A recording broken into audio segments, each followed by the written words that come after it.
for a run. You want to go out and about? Yeah.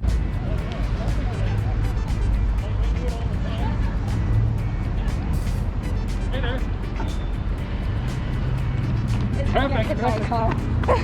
Not worth it.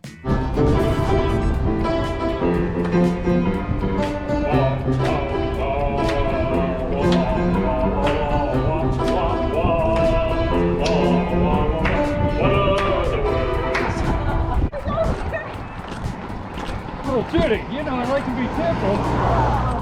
You're pretty cheerful yourself. I try, but no one's as cheerful as you are. What do you do to sustain your cheerfulness? Well, you have to eat something, of course. That's a great idea. I'm a foodie. I love to eat. Yeah. What makes you the most cheerful? Well, probably caffeine. Caffeine? How about ice cream? Well, ice cream is a close second. How about caffeine and ice cream? That's even better. It's a perfect Saturday. Let's go be cheerful up here. Woo!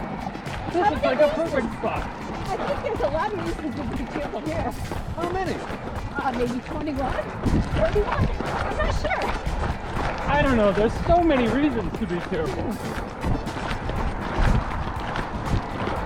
Let's pull in through the bushes and check it out.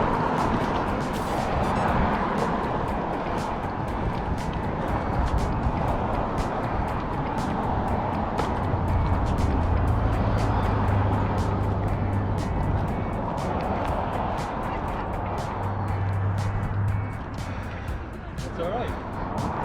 Now, there are some reasons to be cheerful. Woo! Whoop, whoop, whoop, whoop.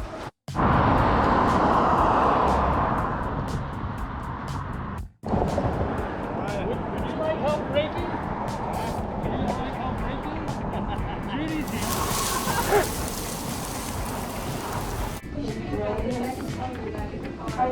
Oh yeah, this is alone.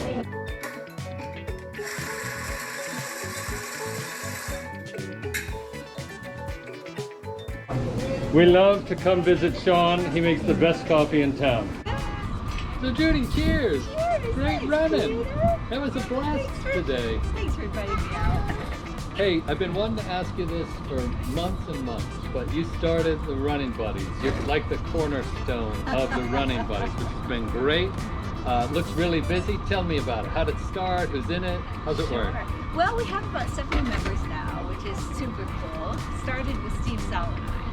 Terrific. So it was really just a little way for us to get out and try to be socially distant and safe, but also get our runs in at the same time.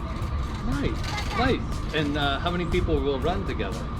Usually 5 to 7. We really don't get more than 10, although for St. Patrick's Day we probably pushed it at 12, but don't tell anyone.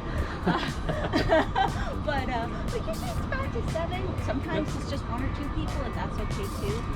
But usually we alternate between Marlborough and Hudson. We try to schedule in some evening runs and some morning runs, and then of course the Sunday long run. Nice, nice. And if someone wants to run with the buddies, because it's getting nice out, what do they do? How do they get involved? Well, first they pay me $20, and then they can come down. And what do you do with the dues? Well, we're gonna have a big party at the end of the summer, of course. Nice. They just reach out to me and I can add them into the Facebook group. And what we do is we post all of our runs, usually about a week to 2 weeks in advance. Sometimes there's just last minute runs that we schedule, and if you're on Facebook and you see it, come on by. So we make it really easy to locate. Great. Well, those bubbles have been fantastic. The groups running in smaller groups, and we're all looking forward to the vaccines rolling out, and hopefully all of the striders can start running together again. We're looking forward to that, I know. Yeah, for sure. And we've also found that if we have a slightly larger group, we'll just send people out in waves. So we'll send 2 or 3 people out at a time, wait a couple minutes, and then send some more. Smart, That's what smart. we're trying to do. Terrific. Adam kind of enjoyed it.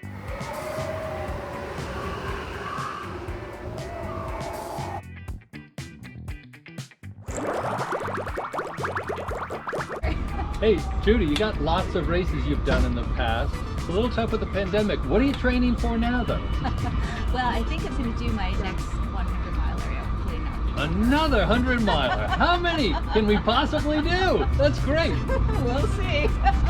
Depends on what this old body can do, but I'm gonna train for it and hope that it happens. And hopefully I'll have a good crew like I did for the last time. How do you get a crew to run 100 miles? How does that work? And because that's such a phenomenal distance, not a lot of athletes can do that. Well, I pick my crew very carefully, and usually I try to bribe them with maybe beer or flowers or whatever I can do. Smart. But a lot of it too is just getting the miles in, getting the time on the legs, and also knowing that in your mind you're going to be out there all day, all night, and embracing that. So there's this book called Embrace the Suck that I read, and basically it's, you know, knowing that you're going to be in pain, but knowing also that you're going to be climbing out of that, and you're going to feel so good when you end. Terrific. It is such a mental effort as well as a physical effort. You need both to the fact you can do that is just tremendous. Seriously, great job. Great.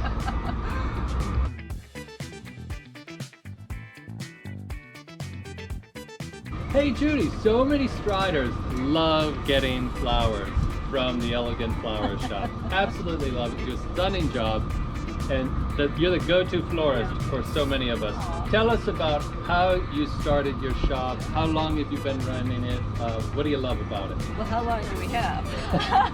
Couple minutes. Well, I was in corporate America for about 15 years, and while it was financially rewarding, it was not emotionally rewarding. And back when I was in college, one of my part-time jobs that I had was working in flower shops. So I really got kind of the bug for it there.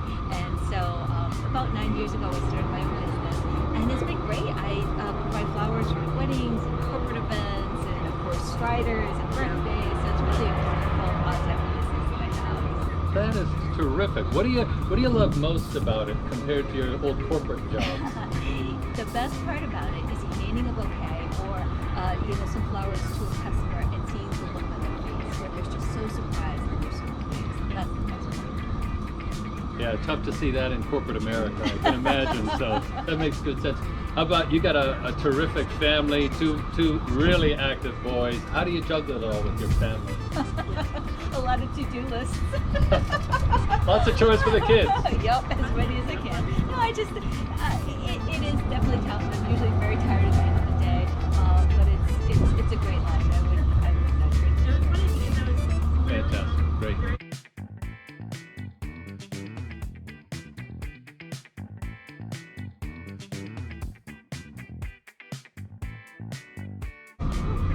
Hey Judy, every runner runs with a watch. You can't run without a watch these days, but you have some bling that you run with as well. What's on your wrist that jangles and jangles while you run? This is a cool little bracelet, and I got it at my first 50K. It says "Got to Run" on it, and it's actually handmade by one of the women who was running in the race. So she not only ran in the race, but she was also giving away this bracelet. So it's kind of special. Yeah, like running from the law. I get it.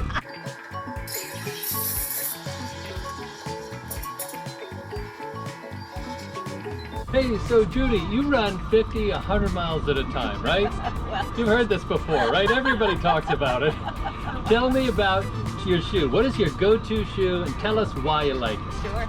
Well, today I have the Nike Downshifter. I love just a normal mid-stability type shoe. It's lightweight, of course the color. Fantastic. Nice. And that's really what I like. I also run in the Nike Pegasus as well, which is a lighter weight shoe, and the Turbo 2, they actually don't make it anymore, so I'm kind of hoarding those online when I see them. Nice.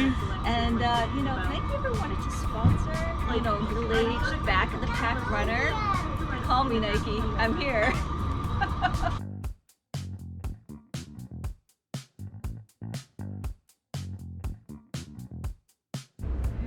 All right, so Judy, we've talked about all of the great races and runs you've done, but tell us truly now, how many times have you been in jail? Fess up. 3, 4? Maybe 5, I think, at this time. Can I count on one? I don't believe you, but every runner has tough races. What have been some of the tough races that you would like to forget? I can tell you exactly which one it was. So it was probably the hardest race I've ever run, and that was actually Black Cat in Salem. It's a 20-mile race. I know it well. Yeah, it's a terrific race. Well, the year that I ran it, not so good. Oh, well, how come? Well, Bridget Fay and Eric Hoffman were up there as well with me, and it was literally 8 degrees that day. And so Nice. There's a little section where you kind of run near the water as well. And that the wind coming right off that water, it was so cold. And there's 2 loops in that race. There's two loops of 10 miles each. And that second loop, when people are veering off towards the hotel with the food and the warm drinks, I really wanted to go, but I didn't. And I continued on and did the 20-mile loop. But it was a very, very hard race. And the water, it was so cold that the water in the Dixie cups, you know, that they serve you, was frozen. So it was like a slushy. Snow cones, great. All right, sounds like a road trip is in order. We're going to make sure the Black Hat becomes a great experience Yes, exactly. for you. Maybe on a nice Our day next in May. Strider event. I love it.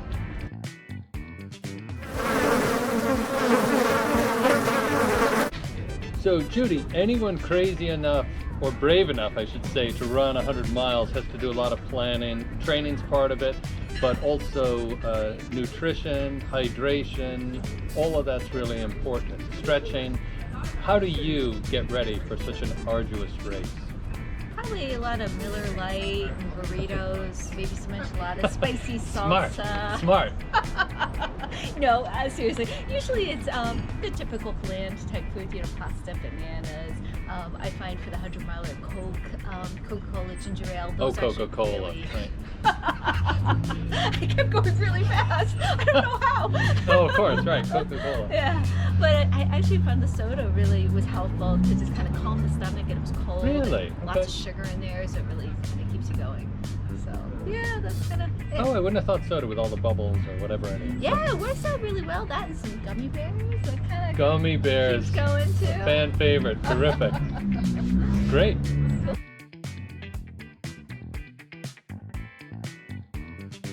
Hey, Judy, for all of the Striders, it's been really tough because we can't run together with this pandemic. And we're all looking forward to getting back together. But tell us about what you think it takes, or it is like to be a Strider. What do you miss about it? What do you love most about being a Strider? Yeah. I think the biggest thing I miss is the Striders After Dark, where we all go for a 5 or 6 mile run, and then we all have, you know, food and snacks at someone's house. That was really awesome, and I really miss that. And I know we'll get back to it in the fall and, you know, winter of next year. But I think it's also a big sense of community. I feel such a close, tight-knit feeling with so many of the people in the group, and they're just really some great people. So what do you think about the Striders? No, I agree. It's like a big family. You even get some crazy uncles in here sometimes, but I miss seeing everybody so often, and the camaraderie we have, the work we put together to clean up roadsides or help the food pantry, and you know, everyone leads from where they stand, and you've led some really phenomenal efforts to support the food pantry and other causes in the community. It's just a fantastic place to be, so I'm eager to get back. Yeah, thank you so much.